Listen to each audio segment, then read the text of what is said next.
You are listening to Build Forward, few notes from Africa founders for the ones still building by the ones still building. Picture this, a 14-year-old reading full CPU spec sheets on a Nokia Asha phone. Now picture that same kid, under 16, deliberately killing a phone chipset just to prove he could flash and revive it. Today we are sitting with David Ifechukwu, founder and CEO of Goshen Technology, a gadget procurement and delivery outfit. He built it into something closer to an ecosystem, sourcing devices from the US, UK, Germany, and Asia. And now he is expanding it into his own logistics, last night delivery, and eventually manufacturing. 6 years in, and the business started as something he never defined as a business. Just a teenager learning the ropes of business by managing the family enterprise at 15, and later he discovering hobby he couldn't stop funding even when he had no savings to show for it. What makes this conversation worth your next 30 minutes is the unusual pivot. David was his school flagship art student, no science background at all, and he switched code into electrical engineering. Or is it how his first customer got David a modest profit while satisfying the customer with a laptop and a phone instead of just the laptop as expected? That single transaction is the whole business model in the brief. Finding the gap between what someone thinks they can afford and what they can actually get. He also speaks about the cost of operating across borders, shipment missing, customer delivery waiting, and a whole problem that comes with such infrastructure, and how he treats each problem as a control point to acquire, which is exactly why he is now building his own logistic network instead of depending on anyone or other systems, field systems across Africa. If you are building something that depends on international supply chain and you are tired of being at the mercy of other people's ecosystem, this episode shows you what it looks like to absorb that function instead of surviving in it. If you are ever wondering whether an hobby can quietly become a business, David Timeline is the proof. And if you need that permission to pivot out away from what you are trying to do, this is also that permission.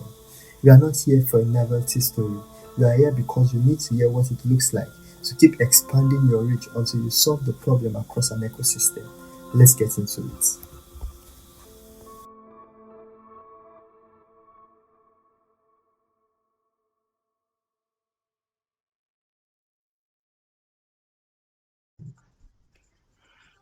Oh, okay. Thank you very much. First of all, I'm really grateful for having me here on the Build Forward podcast.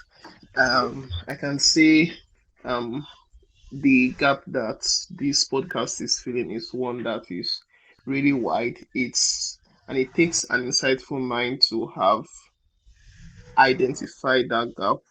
And so, yeah, I would count it a privilege to be here. So, well, I like to describe myself as just one person who is passionate about getting certain things right, especially gadgets. I mean, it's always been my thing. I remember at the age of 14, 15 thereabouts, I was using a Nokia Asha phone and I was really reading full Wikipedia and full spec pages of computer CPUs. So I would say I've really been wired and attuned to gadgets and not just um, what we know them for popularly, but really their utility, how they are made, right? And how they can really serve literally everything we do. Yeah. So I know them intricately. Yeah. Mm. Wow, that's nice. And then beyond all this, I forgot to add, Mr. David here is a very close friend of mine, so I have kind of a depth of him, and I brought him here because of his interesting pivot, or should I say, trajectory into business. And one of the things that would surprise you is, as he said, is into a technology sphere, but that's not how his career started, or that's not how his journey started. So the surprising thing with him here is that he wasn't a science student at all. So Uh, he had no, should I say, he had no. formal education, that is in a secondary school, and then but in university he's an electrical engineer. He studied electrical engineering. But before that, he was a science, he was an art student, right? Yeah. And then he was the, should I say, eloquence in speech. He still carries on with it. So he has this fascinating story of why technology, or how did you get involved with it. And I've heard the bits a few times, but I'd like to hear it again. I would like him to share to our audience. Okay. Thank you very much. Ah, well, the story is still fresh every time.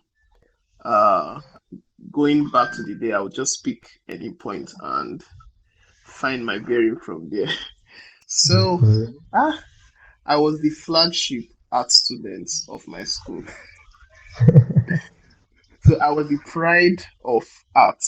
I mean, talk about a school where they looked at art students one way and science students the other way, that kind of stuff, that unstated perspectives and puzzles and all.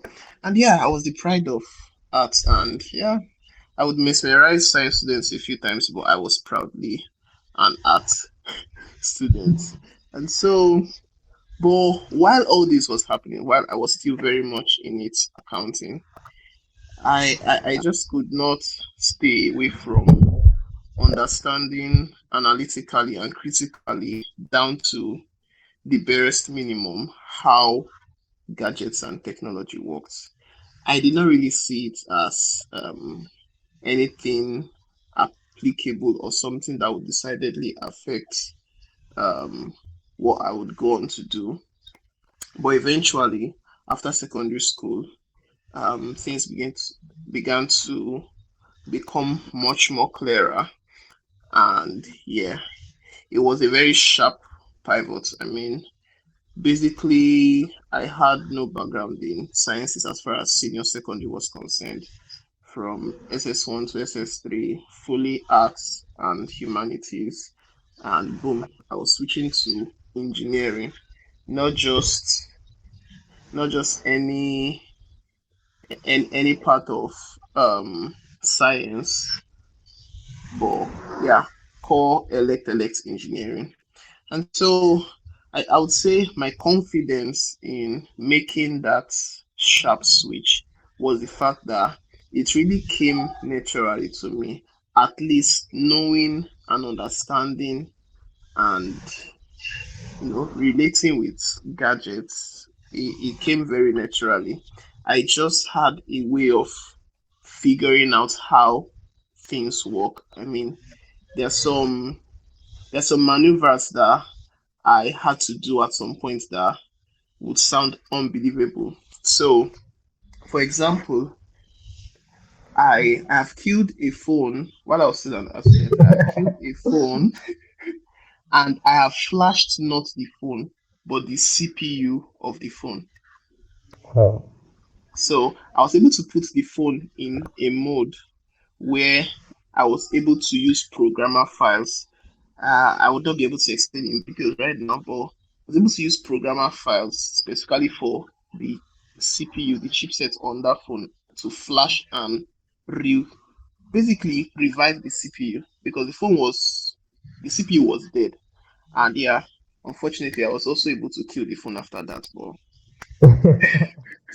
so that was one. I mean, it was very natural for me to give it what it took back then to unearth and unravel and dig and understand to the extent where I could actually do that. I was how old? I was under 16 thereabouts. I Interesting. was still, of course, I had still not gotten into science, but I had to do it and I did it. So this You should be. was so I mean, achieving that feat, well, it made me, of course, more careful, but I mean, I think I had seen the worst at that point in time. So I went on to keep modifying and really modifying stuff from phones to tablets to laptops to everything. So that's really been a natural aptitude for me. So Wow. how I got into this, well, let's just say, and really sourcing them and making a business out of it was that I really got addicted to having them. I could find a gadget for just about every purpose or every task that could cross my mind, and I was going to get it by whatever means. They were hardly ever in Nigeria, but that was what set me up on the path to both discover international logistics and trade routes. And this was still before I switched to engineering, right? So Wow.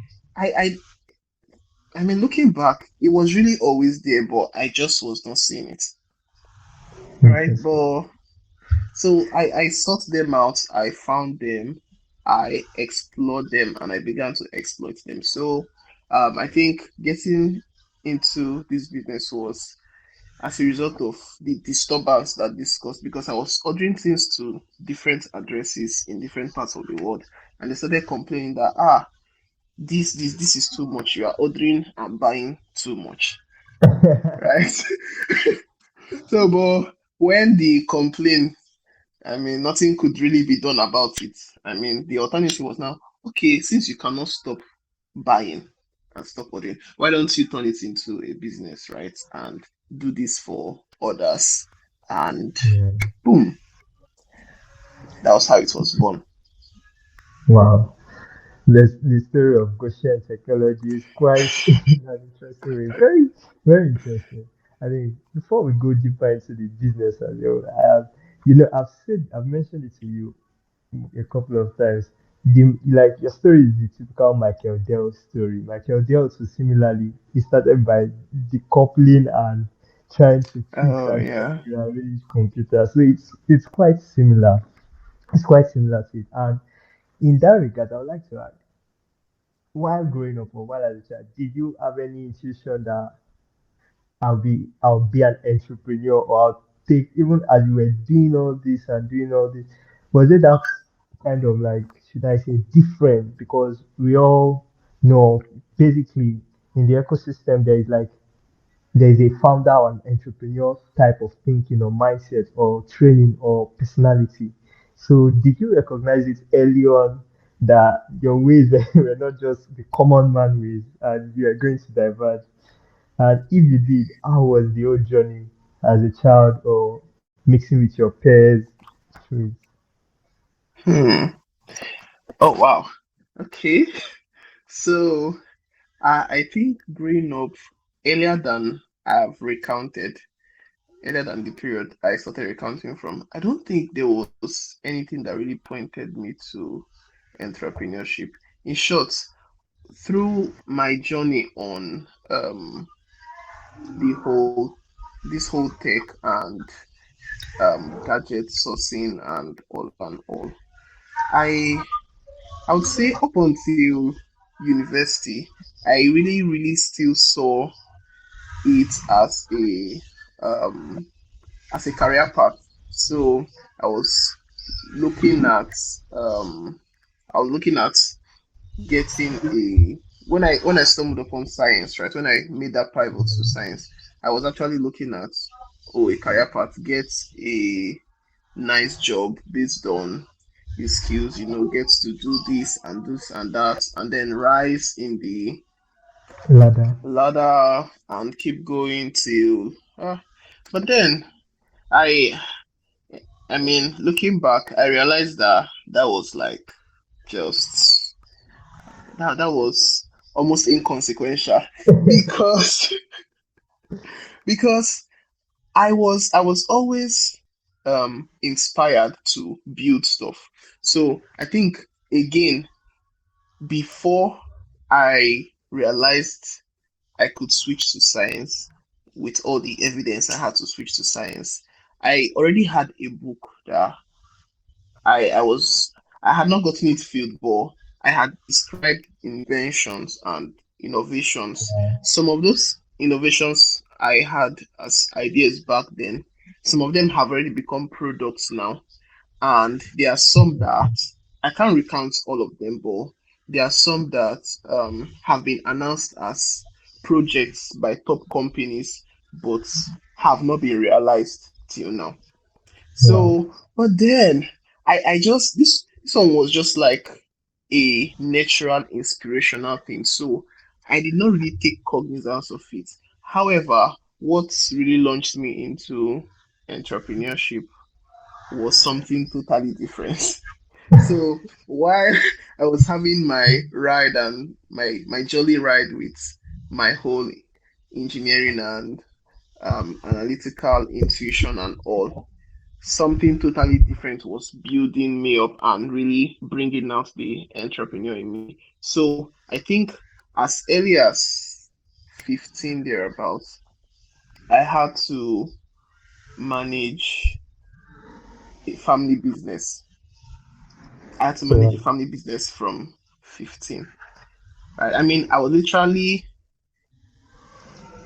barely done with WAEC when I had to come into it. Of course, I didn't come into it from the management standpoint, but in a very short while, it eventually landed on me. I mean, it looked Yeah. like situations and circumstances then, but of course, with benefit of hindsight, it was providence that it really just rested on me amongst all my siblings. And Yeah. then and it's really just brought out the that sense of responsibility, management.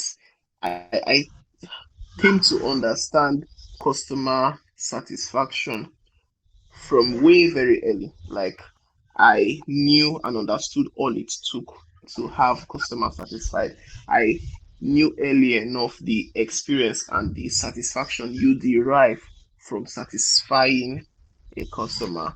I mean, the sacrifices and all I had to do to satisfy customers back then, they are very much fresh in my memory, even up till now. So it was really that phase that was the formative period. I mean, actually, nobody thought or assumed or would have believed I would have been that one. What can I say? Yeah. So good. Like so good. I think personally I've worked with you and then I've I've lived with you, so you're very close to me. And I would say there are lots of characteristics I personally have seen in the entrepreneurship role in your life and certain things. And I wasn't there when you were 15, but in this recent working with you in the past 3 to 5 years, I've seen a whole lot of stuff that I begin to wonder how did you navigate culture? How do you handle all this? And I think that will bring us to the business itself. And I would say Goshen Technologies, being 6 years, how have you been able to go through the whole navigation? Because one thing is certain, when starting a business, and from your story, it wasn't just clear. It's not like you had it mapped out that Yeah, okay, we are going to be at this. all, at all. Exactly. So you can explain to us what Goshen Tech is and how you navigated from the initial idea stage. When did I start? Did you start as a side hustle? Were you like, let me just test run this thing, or like till what it is now? Like how has Goshen Tech built? Okay. Uh, I can actually see the beginning before my very eyes, right? So it was a thing of, I just saw a potential to hit certain levels of um customer, like, yeah, let me call it customer satisfaction. They were not customers to me. Of course, I started with family, friends, and all. So there was just this, I don't, what's the word? The word should be, Drive. yes, I saw this, there was this drive, and I saw this opportunity to prove something, Hmm. to prove that I can actually achieve a certain level of a certain level of satisfaction for someone. So my first customer, right, my first customer had money that was sent to him from a friend abroad, and the money was supposed to get him a laptop.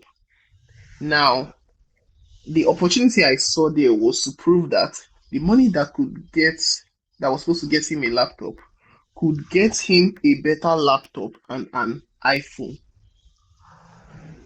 So I started off with this high ambitious um stuff I was trying to prove.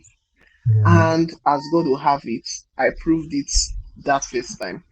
He wanted to get an old Elite book, nothing that looks like even G1 series of Elite book, like the ones when it was still boxy and all. That's the Okay. laptop he was supposed to get. But then I ended up getting him a Microsoft Surface Pro, which was more advanced, more sophisticated, higher specs. I mean, the difference between them is night and day. And not just that, I was able to get him an iPhone 7, and this was in the year 2020. So iPhone 7 was just 4 years in the market then. So it was really still a thing. iPhone 12 was yet to be launched then. So the latest series were 11. And I was able to get him this Surface Pro that was night and day difference from the Elite book he wanted to get. Get him the iPhone 7, which he was hoping to eventually save money to get. And he did not think I was making a profit, but I was still able to make a profit. So Wow. that was literally how it started. So it was like I really saw beyond the scene, right? I saw the opportunity, saw what was possible. And it was for me, it was two things, it was twofold. I saw the milestone that I was going to attain by doing that, and then I just could not get how he will be pleased out of my head. Like it's still the driving force till today. When it's something with me that buys every kind of gadget for every kind of purpose.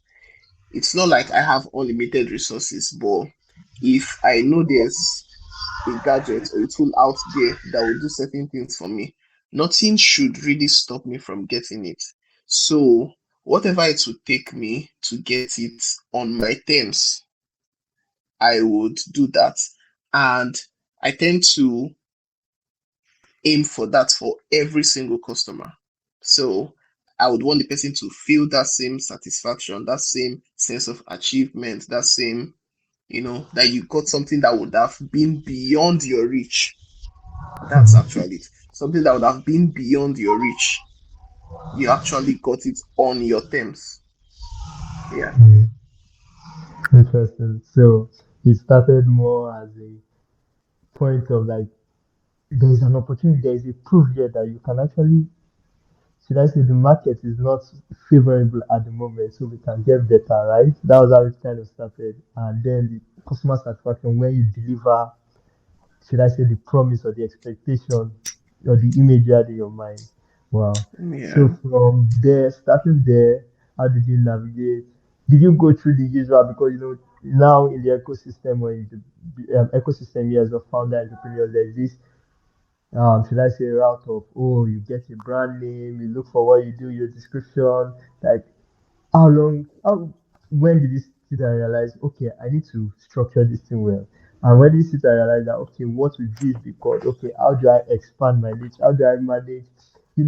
Sometimes we get into business with, and should I say, with one customer, one paying customer, that's one paying Yeah. customer profit.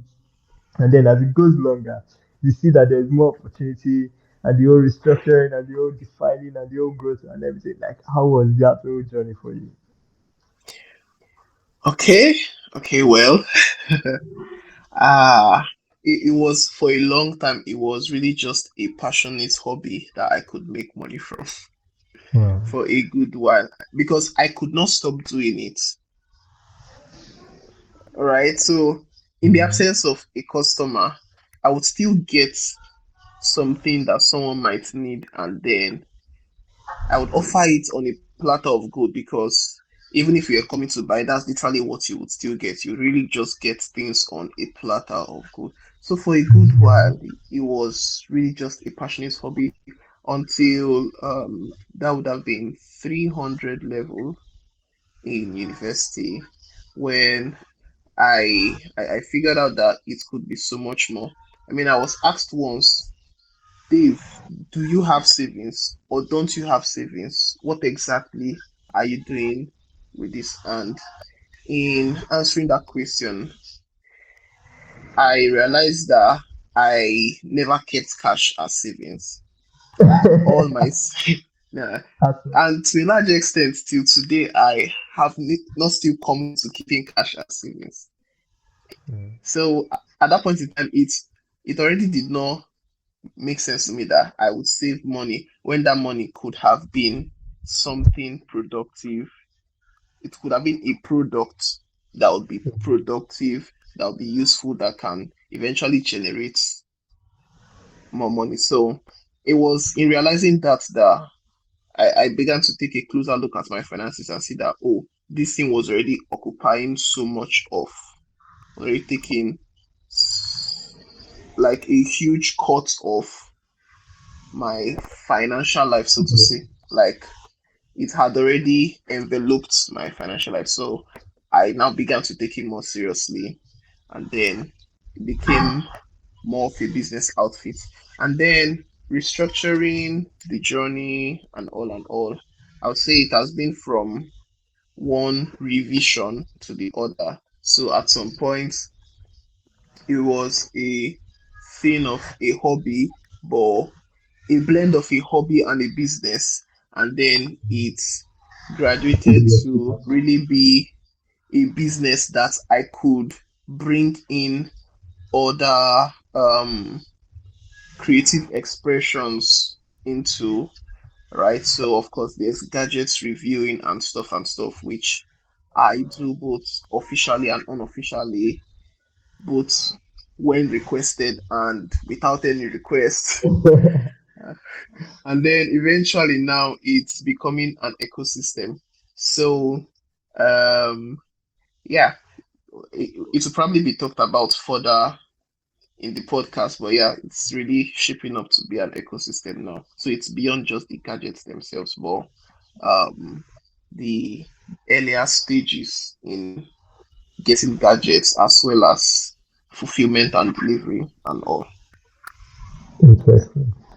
Interesting. I think one of the things I'm getting from this story is like do what you love, like the aspect whereby even if I'm not paid for this, I'm going to be doing it.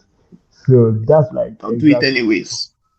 exactly. It's just and then for you it's like an hobby and a business. So there's this much drive that should I say keeps you committed into the business regardless of whatever Very situation, right? naturally.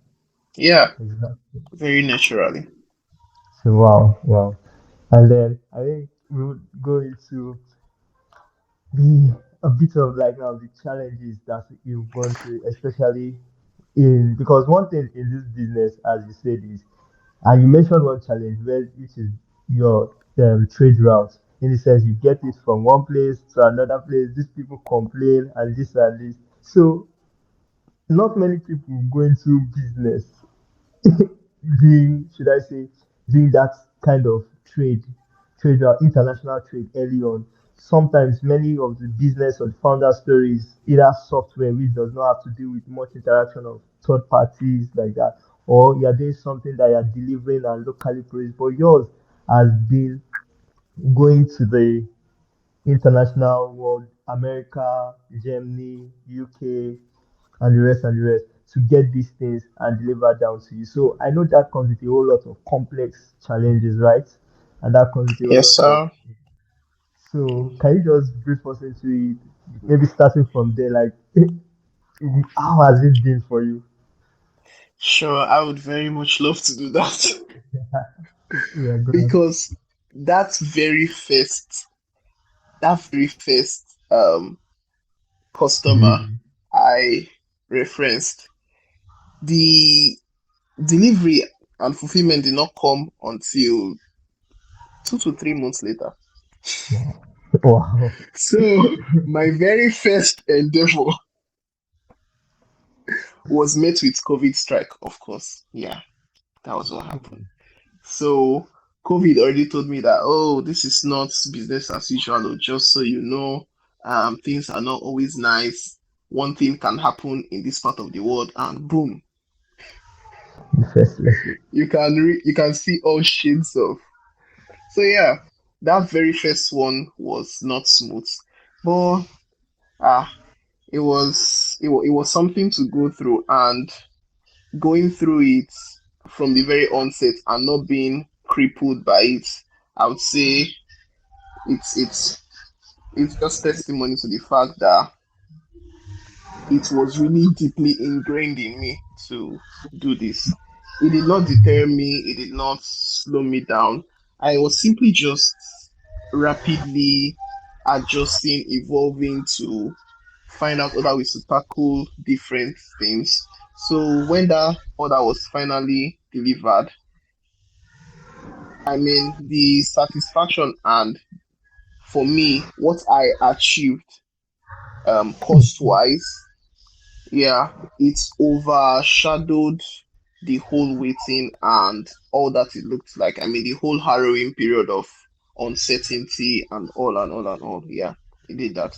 So, but then challenges have been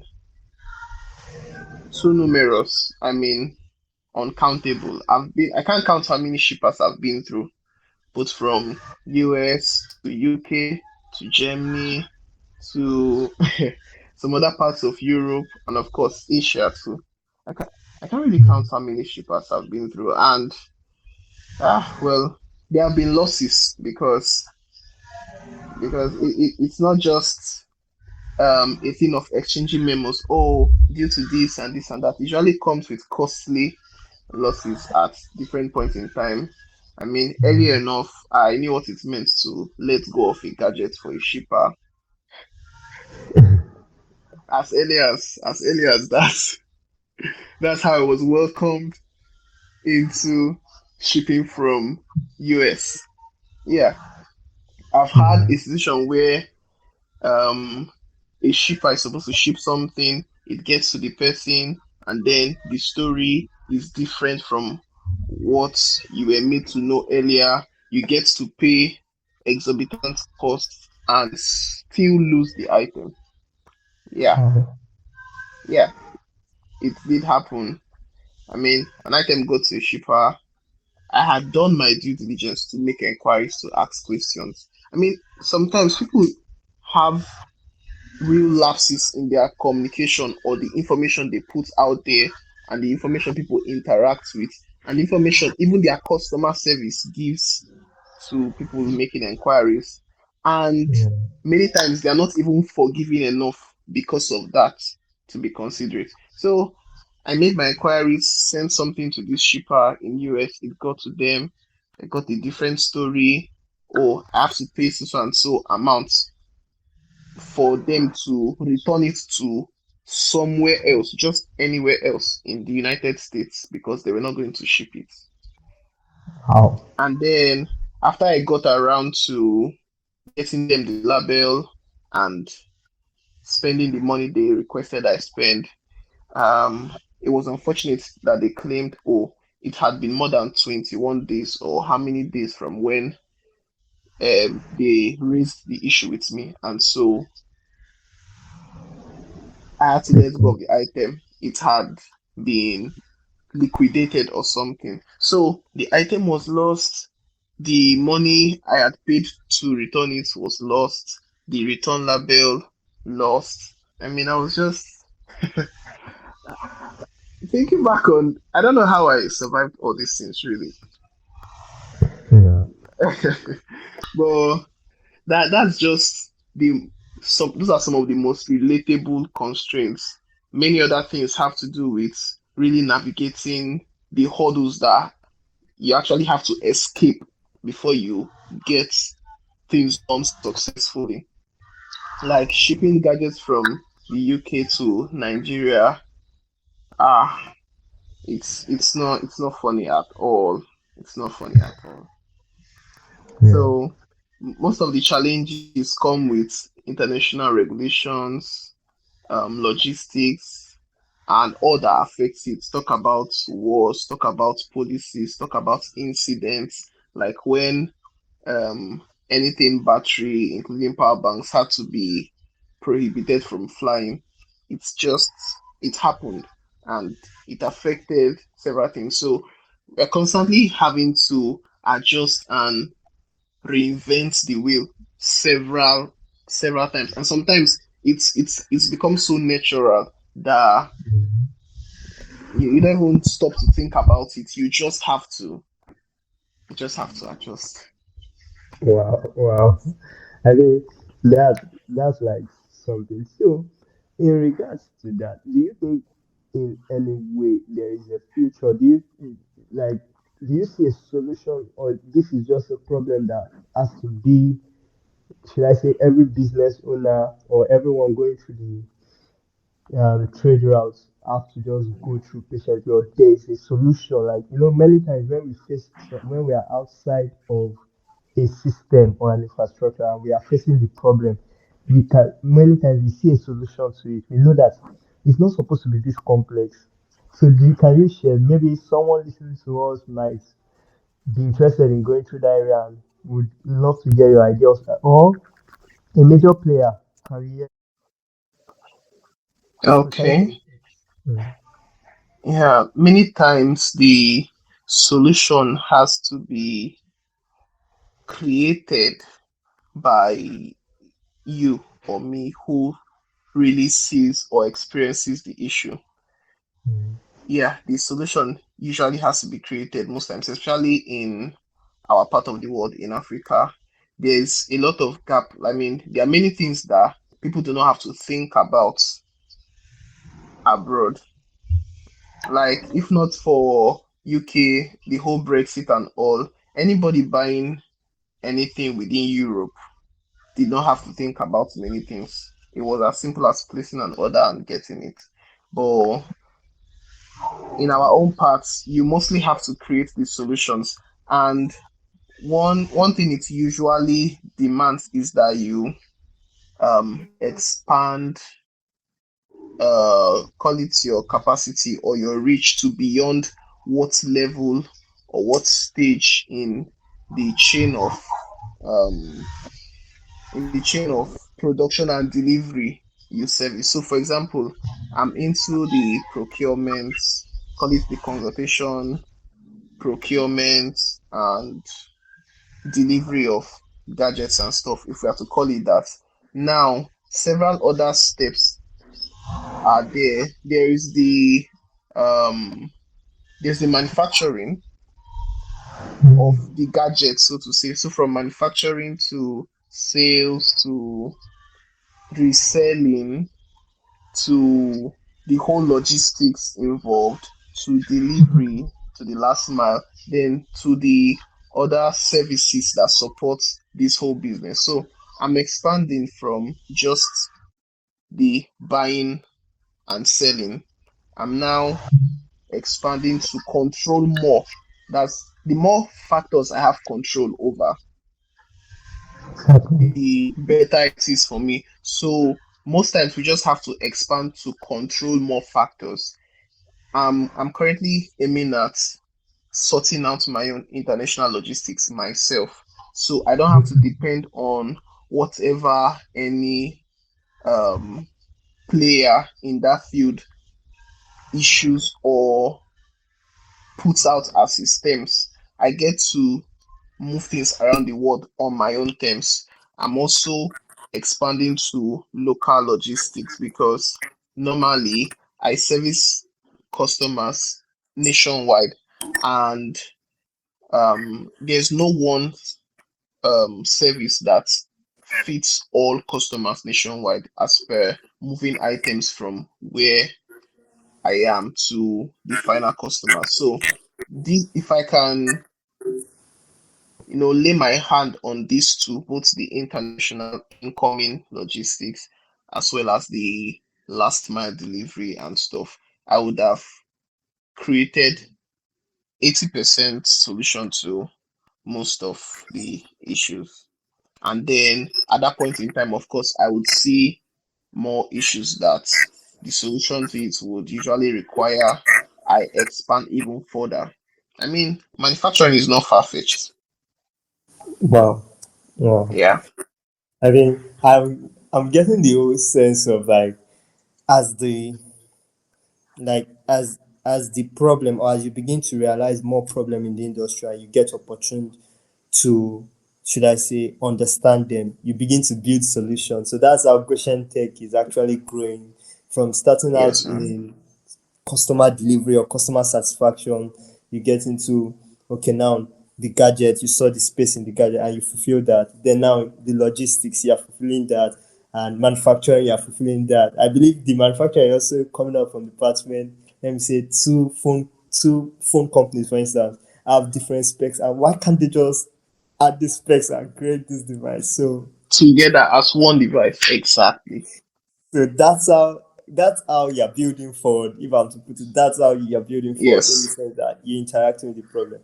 But so that's interesting. That's interesting. I think still going back to the initial point, and personally, I've seen how you've delivered to customers over and over and over. And one interesting thing is your customer management. Like your customer management is, should I say, it's epic. Like they usually Thank you, sir. you get a lot of different reaction if you are like, it's as someone that also gets to buy things from people and other stuff and everything. Sometimes the whole interaction with it does not get favorable at all. You get weak, you get tired of the whole engagement, especially here in Nigeria. For those of us in Nigeria, we understand what we are talking about. But working with Yeah. Asian tech, I think it's quite different, and not just not just like, okay, he's resting, and or not just that there's a whole crisis within the business and then they are coming to deliver. But if you meet the operations of the business itself, you see that it's from a place of rest, and it's also giving the customer that rest.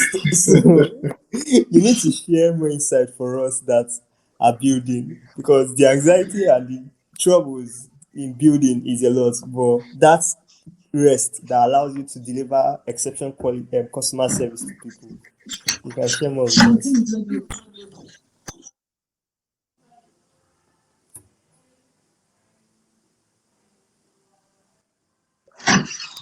Wow. Thank you so much, sir. Ah, I would say it's it's been quite demanding, but I handle it from, or I've been able to handle it from two perspectives. One is that I I try to be the customer. Mm. Yeah. So before a customer has an issue or a complaint, I would usually have seen it and mitigated it as much as I can. So I really try to be the customer. I really, really try to be the customer because I'm simply trying to, replicate what I do for myself for others. It's still that personal for me. So it's a normal thing for me. I don't buy anything normal. I don't buy anything regular. I do not know how to buy anything regular. And Yeah. so I usually have to go above and beyond. And that translates to the service that the customers get.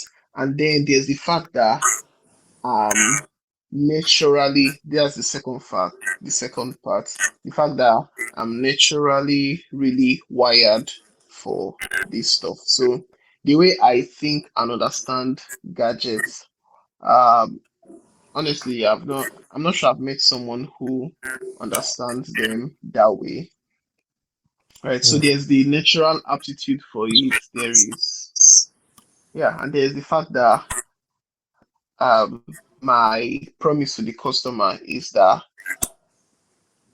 it would really be in his best interest. Everything that is done would be in his best interest. I carry the customer's best interest in mind. I panic before the customer has to panic, so to say.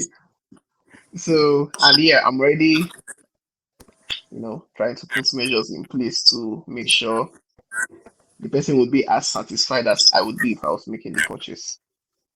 Interesting, interesting. Hey, I think Yeah, we've so had a good over 30 to 40 minutes and we could go on and on and on. So most likely we'll bring you for another episode and oh you get wow. to explain to us more better because there is a whole lot within it that I'm learning from. We've not even gotten to speak about the business itself. So before we round up, you can just give us the opportunity and share more light on it. Like if there's something you'd like to say to us, okay, this is Goshen Tech and everything, we would appreciate. Okay. Thank you so much for so far. And I mean, for this opportunity, it's still, it counts a lot. It really counts a lot. And what I would say is, the idea we are building and selling at Goshen Tech is that something really has to be well beyond your reach for it to be beyond your reach. Hmm. Yeah. I remember there was a laptop I had as a dream laptop. The only way I could imagine using that laptop was that I was schooling abroad. I had scholarship funds and I had dedicated money given to get that laptop. Now, none of that happened, but I got that laptop. And I got it too close to when, like, I didn't get, it wasn't as far off as I had imagined or had prospected because I just kept at it, right? So the thing is, whenever we are privileged to meet any customer at any point in time, the clear goal is to really understand what the customer wants, even beyond what the customer can express. So on several occasions, I've had to let a person know that, oh, if you want this for this and this, here are two, three, four, five things you should be considering. And this is how this, that, and that compares to it. Regarding your budget, this is also how it plays out. Forecasting into the future, this and this will be factors. Is really a very holistic stuff.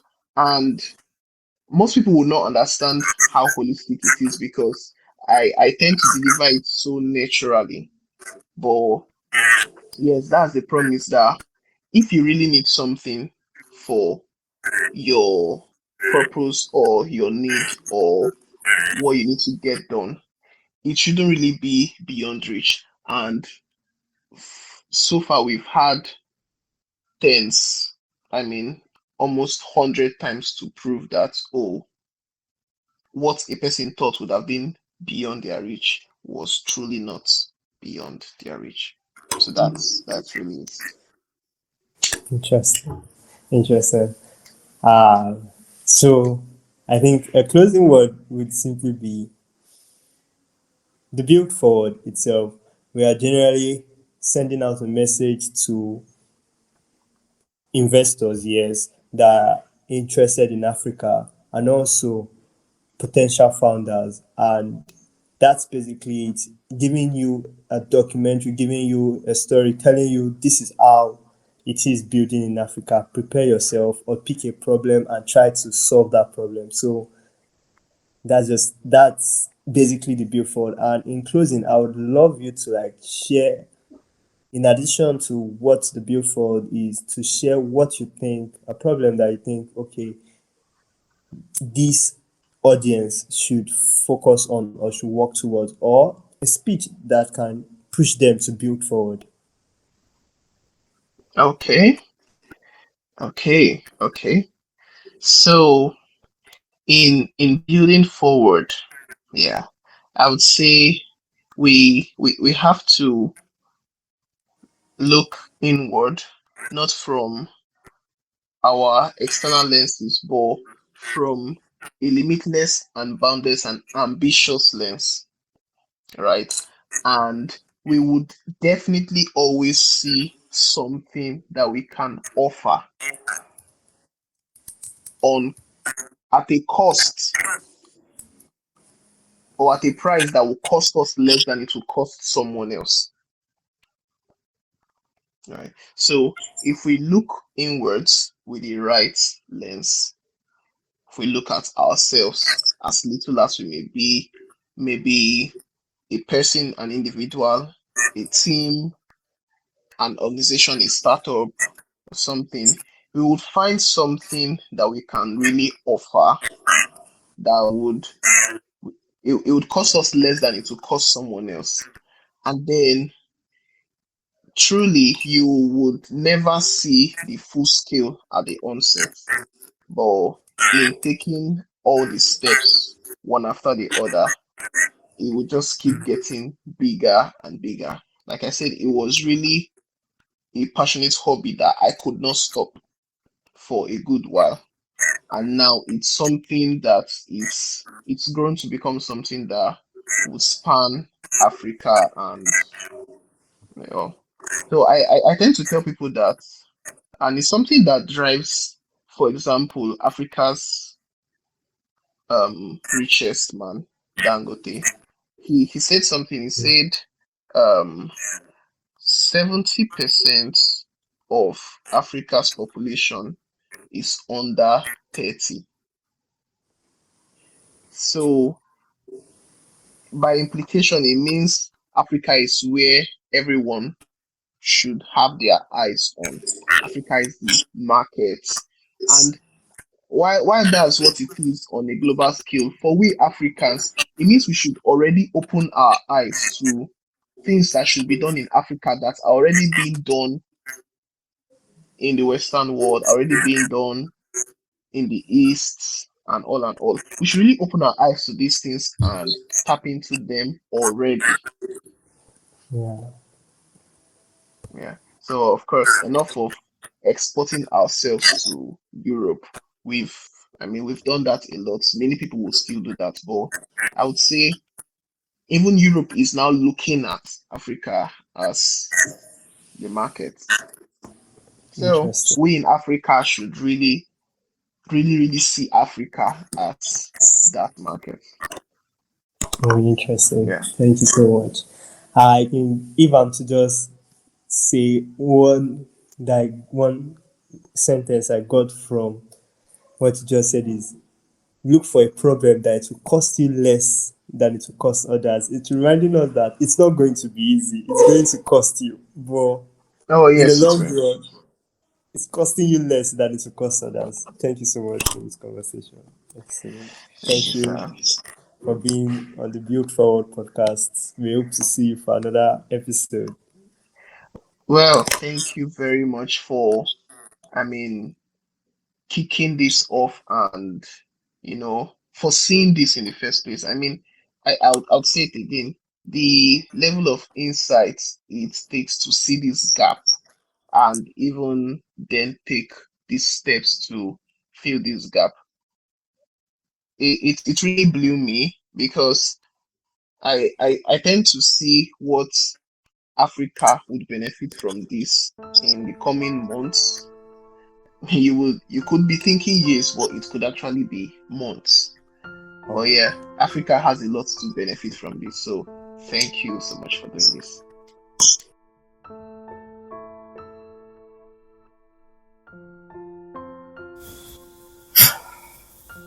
That was a real story, unpolished, unfiltered, the kind that only exists because the founder was willing to tell the true version and because Build Forward field notes from Africa founders exist.